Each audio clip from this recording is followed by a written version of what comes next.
Fala, rapaziada, mais uma aula do nono ano de Geografia. Nessa aula nós vamos falar sobre fluxos da globalização. Na aula anterior nós também falamos sobre a globalização, muito importante, né? Por que é importante nós sabermos sobre a globalização? Ela vai cair nas provas da ETEC e da FATEC também. E futuramente, para quem for fazer o Enem, também irá cair, né? Que é um tema muito corriqueiro que sempre cai dentro desse processo pedagógico, né?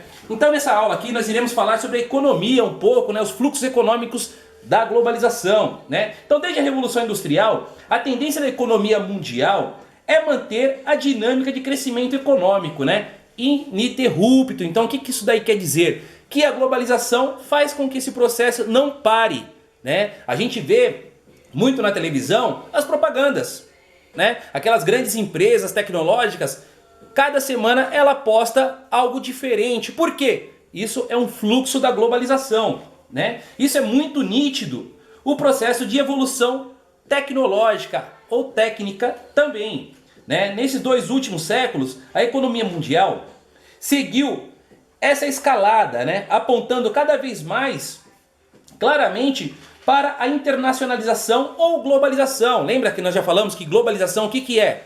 A junção do mundo, todo mundo unido, né?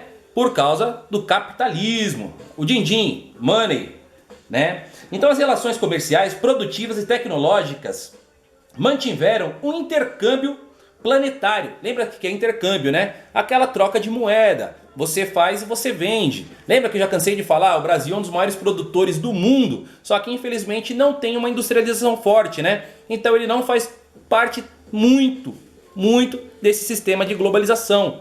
Por quê? Falta industrialização para manufaturar os seus produtos, né?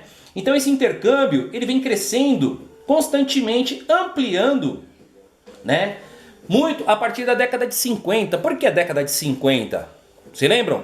Pós-Segunda Guerra Mundial, Guerra Fria, né? Então esse processo de globalização começa a tomar um corpo muito mais forte, né? Apesar da tendência globalizante da economia, ainda não se conseguiu instituir um sistema internacional eficiente.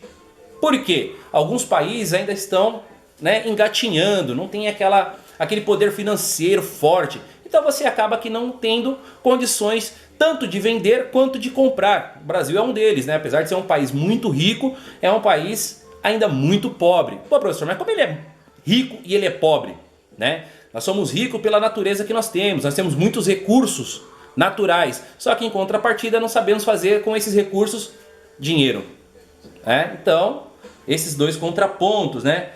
Por isso que o Brasil ele é muito atrelado ao FMI, ao Banco Mundial, sempre pegando dinheiro emprestado constantemente e ficando, né, de mãos atadas com suas próprias riquezas, né?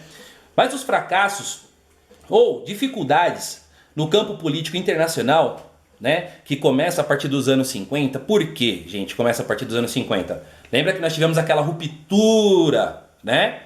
Capitalismo e socialismo. Então aqueles países socialistas ficaram devastados, sem dinheiro, né? Então eles entram num colapso financeiro, né? Que é muito importante também nós sabermos sobre isso, né? Então a partir dos anos 50 impediram que a economia mundial seguisse seu caminho natural, né? Rumo à internacionalização. Nesse período houve, né, um reordenamento da divisão internacional do trabalho.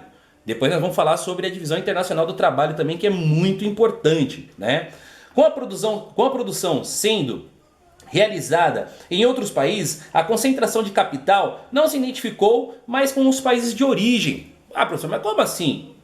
Sendo realizado em outros países, né? Lembra que eu falei para você? A internacionalização, aquelas grandes empresas que já fundamentaram seu nome a nível mundial, o que elas fizeram? Terceirizaram a sua produção. Lembra os tigres asiáticos?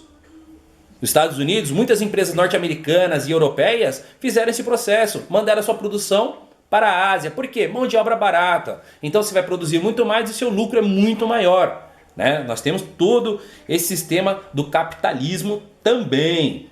Então a gente vai ficar muito atrelado ao sistema de fluxos da globalização.